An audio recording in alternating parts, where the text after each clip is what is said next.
La MOPA oggi presente a questa cerimonia conclusiva di premiazione degli alunni degli istituti secondari di primo e secondo grado della provincia di Agrigento, che nel corso dell'anno scolastico si sono particolarmente distinti nello studio della lingua francese. Ecco, lei è stato sempre particolarmente in prima linea verso questa diffusione della lingua francese. Sì, questo è il 10° anno che noi organizziamo questa cerimonia di consegna degli attestati agli alunni che si sono particolarmente distinti nello studio della lingua francese,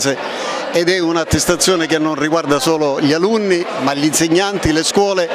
e perché no anche i genitori che si vedono riconosciuto questi meriti dei loro figlioli attraverso questo attestato e con l'iscrizione di questi alunni nell'albo d'oro della MOPA. La nostra associazione, la MOPA, che significa Associazione Membri dell'Ordine delle Palme Accademiche, ha istituito l'albo d'oro dei migliori studenti di francese in tutta Italia. Queste manifestazioni si svolgono in tutte le città d'Italia in cui ha sede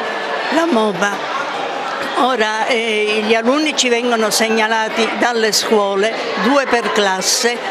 ricevono questo attestato che comprova l'iscrizione nell'albo d'oro della MOPA. Abbiamo visto sempre un grandissimo entusiasmo degli studenti per questo riconoscimento e anche degli insegnanti che per la prima volta vedono riconosciuto il loro lavoro. Ieri a Palermo, in una manifestazione analoga, abbiamo prima fatto sentire le testimonianze di alcuni ex studenti che grazie alla conoscenza del francese avevano trovato ottime occasioni di lavoro in Francia. Quindi la conoscenza di questa lingua serve anche a trovare delle buone sistemazioni di lavoro e questo è molto importante. La nostra scuola con molto orgoglio oggi accoglie questa iniziativa che si iscrive nel quadro di una serie di iniziative promosse dal nostro dirigente scolastico, la dottoressa Patrizia Marino, che sono tutte finalizzate alla promozione dell'eccellenza del merito, in particolar modo per quanto riguarda le lingue straniere e la lingua francese. Con molto piacere accogliamo gli studenti della provincia di Agrigento e speriamo di poter anche nei prossimi anni essere come istituto che ha una ricca offerta formativa polo per accogliere iniziative di valorizzazione dell'eccellenza. Una scuola sempre attenta alle tematiche, in particolare quelle sociali, abbiamo visto tante iniziative oggi sulla lingua francese.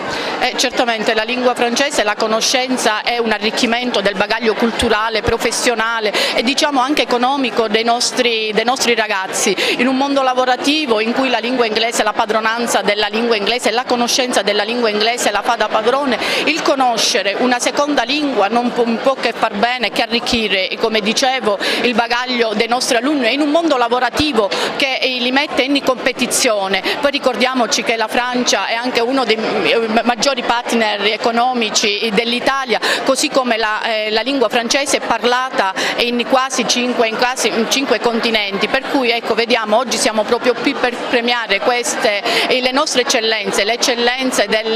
eccellenze della provincia, ma certamente premiamo i ragazzi ma anche i nostri insegnanti che con grande passione si dedicano allo studio della lingua e a far sì che il patrimonio culturale dei nostri ragazzi si arricchisca.